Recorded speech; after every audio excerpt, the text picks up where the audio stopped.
Welcome back to Warframe, folks. Man, it's been a while. I've been busy with a Scarlet Spear. I've been busy with Scarlet Spear, but now that event is over. Here, look at my results from Scarlet Spear. See? Because you can put those things on your shoulders, showing you how many successful raids you have. So that is... Alright, I got 10 successful Condrix assault thingies. And 10 successful Murex raids as well. It's a nice round number. I also had actually didn't want to go above 10 because then it would mess with my nice cool number. So I had a bunch of ones that I just didn't get the full bonus just so that they wouldn't mess with my nice 10s. It's dumb. I know. It's dumb. However, that's over now. We got all the rewards. We got a bunch of arcanes, got some new weapons, had a fun time. But now they've released a pretty big update, and not an update with new content per se, but as you can see here, Warframe Railjack Revisited Part 1. Ain't that cool? So they have done a bunch of updates to Railjack. The idea is to make Railjack more fun. Because they want people to play Railjack. So, they've tweaked it. They've tweaked it a bunch. And changed a whole lot of stuff about how just Railjack missions feel. There's a bunch of stuff they haven't addressed yet. Because this is, as they said, still part 1. There's gonna be Railjack Revisited Part 2, Railjack Revisited Part 3, stuff like that as well. Where they're going to be addressing more stuff. So, for example... one of the things not addressed in this update is mission variety. Mission variety is still the same. There's only like the one skirmish thing. So that's going to be for a later update. They also did not change intrinsics. They didn't change like how this sort of system works. But they did, however, double the intrinsics gain. So you get intrinsics faster now. Let's see. Arcwing speed. Yeah, I've collected... You got a bunch of intrinsics for just running Scarlet Spear. I haven't, like, maxed stuff out. But, you know, I've got a bunch. Tactical Avionics cooldown, that's neat. What's this on rank 7? Increase forge yields. Nah, we're just gonna take this one. Sure, bump these up a bit. So, but I'm not, like, at 10 at all of these. However, like... I got super lucky. Man, look at this. Look at this goddamn Vidar reactor I found with plus 99 avionics. Man. So I don't have to hunt for Vidar reactors anymore. But I still have Mark 1 engines. I found the Mark 3 engines that I haven't built yet. I can probably find better ones than these. But one of the things that they changed is they've doubled the base speed of the Railjack. And decreased boost speed. So... now I have to re-equip all of my avionics here because another thing they've done is they removed all the sort of different houses. So now there's not like Lavan ablative shell, Zetki ablative shell, Vidar ablative shell. Now there's only like one for each of these. So that's nice. That's nice. But then that means that like just, you know, don't have them anymore. They've sort of like changed that, so I think I've got like a bunch of Dirac back for stuff that I've leveled up. So now I have to sort of like re-equip stuff again. So what do we want? Obviously want Bulkhead. Obviously we want... where is it? Hyperstrike. Yes. So that's hull, that's turret damage, that's great. Armor, definitely want that. Then we gotta upgrade all of these. Flux energy, maybe, who knows. Heat sink, nah. Boost speed, speed is good, obviously. Breach chance, wow, so that's, okay, never used those before. Who knows? Shield recharge, yeah, that's great. What do we got more? Maximum ordnance munitions. Nah. Max shields. Absolutely. What else? Turret crit chance. Hell yes. We have turret crit damage as well. Revelite consumption, blah de blah. Polar core. Turret heat capacity. Absolutely turret heat capacity. So, warhead. Ordnance damage. Oh man, we need ordnance damage. So already, we kind of have to sort of ditch something. And I think we're going to ditch speed. Because I want to see just what the speed feels like without... like sort of extra stuff for it. Just the base speed. All the winged stuff, no. Ordnance reload time. Turret crit damage, that's the one. Okay. We got crit chance, crit damage. Hull. Shield recharge. Armor. Shields. Ordnance damage. Perfect. My grid is fully upgraded because I'm a cool guy. It's neat. So now we gotta update these bad boys. Okay. We got 48 avionics capacity, so I can probably pretty much upgrade most of this stuff. Some of these are already upgraded because they didn't change the tactical avionics, just the integrated ones. Gotcha. Hyper strike. All the way. All the way. You know, I'm just gonna do a little snip snip here. When we get back, everything's gonna be upgraded. And we're good. And we're good.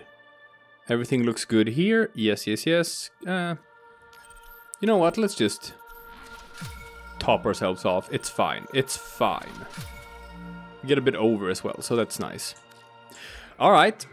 Well, now we've sort of made this thing operational again.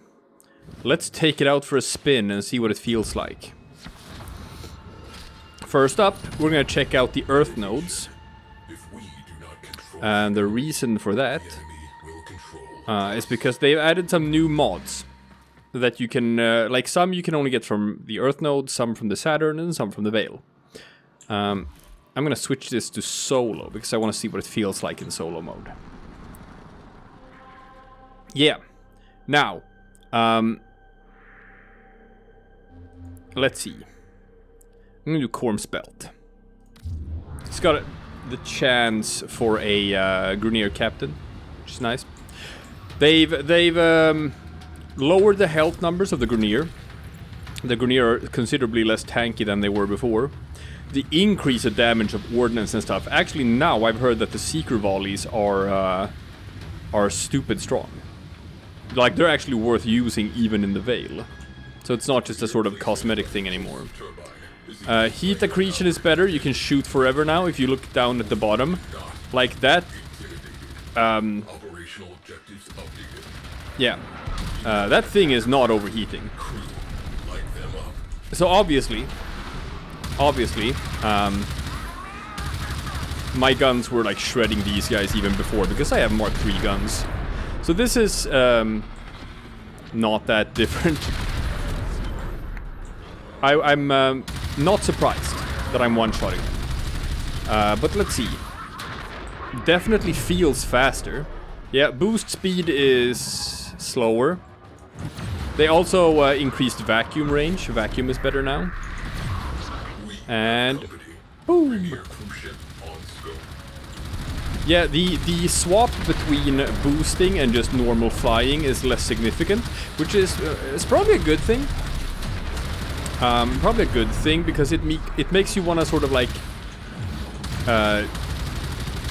move between them more often.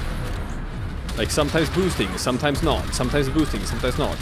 Because just flying normally feels pretty good now. Whereas before, flying normally, you felt like just a snail. Obviously, I don't have to board cruise ships here on Earth. Because guess what? On this level,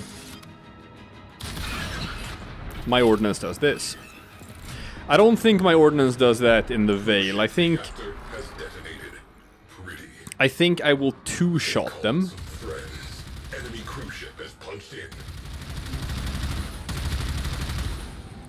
Also, they randomized the amount of fighters you face. This time for me it was 55. Sometimes it can be less. Sometimes it can be more. Enemies spawn in closer to the cruise ships. They're not spawning in like several kilometers away. Hey, let's do this.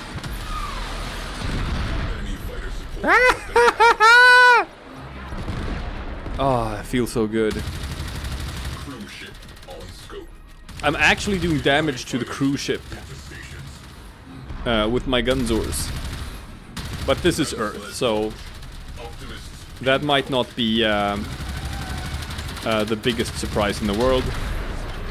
I still can't destroy a cruise ship with this, but I can take it out of commission, so it stands still. And when it's out of commission like this, I think if you like take out all of the engines, it'll also kill like half of the crew on the cruise ship. Well, now it'll stay nice and still for this. Now take it out? Yes. Boom. Cruise ship eliminated. Actually, On remaining targets. I can do this right now. Have called in a cruise ship. Situation evolving. Yes, yes. They've also made it so that elemental hazards, like, you know, fires on deck, stuff like that, electrical hazards, they will happen less often. We have one less cruise ship. But when they do happen, they are a bigger deal. Remaining targets. When they do happen, they are a bigger deal, and you kind of have to deal with them. Because they will, like, severely impact your performance on your Railjack. That's fine. Okay. I'm just gonna pop this guy so we can move to the secondary objective. Alley-oop. I am fine with wasting ordnance like this. I don't care. Cruise ship has gone bye-bye. So that's the fighty part. Okay. Another thing, they've doubled the drops of titanium and some other resources as well. So farming them is going to be easier now. Also appreciated. That feels nice. Okay. So normal flight speed definitely feels better. It doesn't feel like I'm going at an absolute snail's pace. So I like that.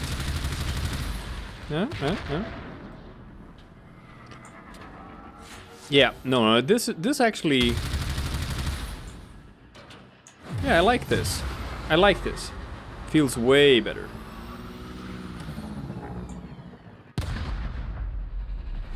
Alright. Yeah, sorry. I came too close. If you get within 4 kilometers of the objective is when they will start launching ram sleds. But I should be fine at this range. Alright. Also, an interesting thing they did was they sort of changed viability of stuff in space by adding damage reduction and damage boosting based on scale, which is kind of interesting. So small things are going to take less damage and do more damage. So I guess it was meant to be... Hey, it was meant to be a way of making other Warframes than the Amesha viable. So we'll see. I haven't tried out any other... Arcwings. I haven't tried out any other Arcwings besides the Amesha. Not sure if it's still sort of like... No, you can only use the Amesha, and if you try to use anything else, you're just gonna insta-die. Don't know. I'll find out in the coming days. Let's see, what's the vacuum like? Oh man, look at that. I got vacuum in Arcwing mode. How about that? Yeah, they added more vacuum to everything. So these guys used to take a lot of damage to go down. They seem a lot more squishy now, which is, you know, a double-edged sword. Some late-game players appreciated the fact that, like, the enemies were actually tankier in this mode. But then again, it also sort of made it a little bit so that, like, if you were a fairly new player playing Railjack and stuff, Like, it felt like a huge difficulty spike compared to the normal game. Maybe to the point where, like, just you didn't have a good time. It's like, oh, this doesn't feel fun. I have to just, like, bash these guys in the head for, like, half an hour before anything happens. Yeah, I hear something. Maybe it's just this thing. And sure, you know. Oops. I get that. So they want to make it more accessible. They want to have it feel more fun. And I mean, let's face it. Can I shoot this from the inside? Or do I have to shoot it from the outside? No. Is that it? No, I think I also have to go outside. Huh. I can just fly out. I can just fly out and do this in Arcwing mode, obviously. They're gonna base so much future content on Railjack. So the fact that, like, you know, they looked at stats, and this is like the same reason why they decreased the resources needed to build a Railjack, because they saw that, like, what was it, like only like 5% of all players had constructed a Railjack, something like that, even less maybe. Which is obviously not the sort of numbers that they wanted to see. They wanted it to be fairly low, a veteran thing, but not as low. It might have been like 1% or something, like absolutely bizarre. So they're gonna base, you know, a lot of future content on Railjack. So obviously they want people to play it. And people aren't really playing it. A lot of it felt too grindy and too hard. And not fun enough, I guess, for a lot of people. I never minded it. Definitely need some tweaking. Here we go. Pulse turbine rendered inoperative. Let us see how the enemy handles an even playing field. So now we can just check this. Offline. No, I'm just gonna. Queens will not be happy. Good. Yeah. Closing out Get some pustules. So I kind of want to see just like what are the gains from this now? What's my intrinsics gain for a solo mission?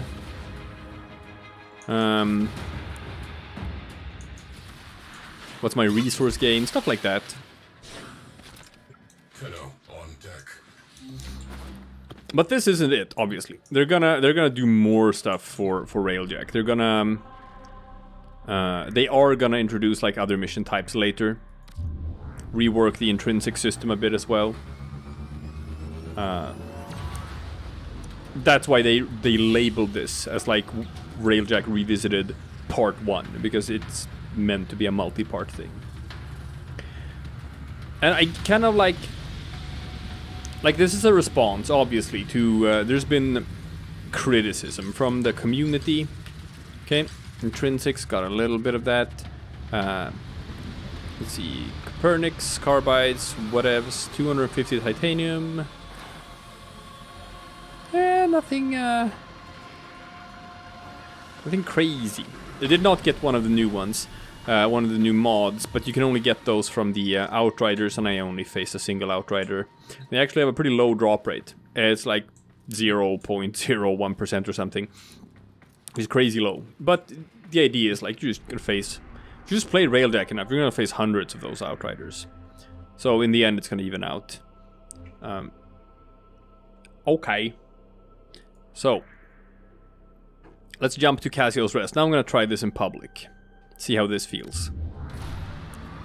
I'm doing the missions that have the highest opportunity to spawn in a Grenier Captain, because I still don't have the Pennant. I'm still missing that. So I want them dropped. Here's the thing. I was gonna do some missions Or like maybe a video about the Balor of Fomorian event. Even though that's old news, they've been in the game forever, but I haven't had that on camera, and the event is ongoing right now. But the thing is, most people probably only do it the one time to get the Catalyst blueprint and the 200,000 credits. Beyond that, if you keep on running the event, one of the random drops is like just parts of the Imperator Vandal, which is a very, very good Arcwing weapon. But then, the final thing that you could get for doing the Balor of Fomorian event was elemental mods for Arcwing, the 60-60 mod, 60% damage, 60% status chance stuff. Both for Arcwing guns and for Arch Melee, you know, fire, cold, toxin, electric. And that was, for some of these mods, the Balor of Fomorian event was the only way of getting them. Couldn't get them any other way. Well, they changed that now. So now the Grineer captains in Arcwing missions can also drop the Arcwing elemental mods, the 60-60 mods. Which means there's even less reason to run the Fomorian event. You kind of don't really have to do that anymore. If you already have the Imperator Vandal, then you're pretty much good, right? Now this mission isn't starting yet. I'm hoping it starts soon, because I have a full squad now. I'm just waiting to load in. Chicky. We're gonna load in. But I was gonna say earlier, I guess you can leave, since the mission isn't started. Sad.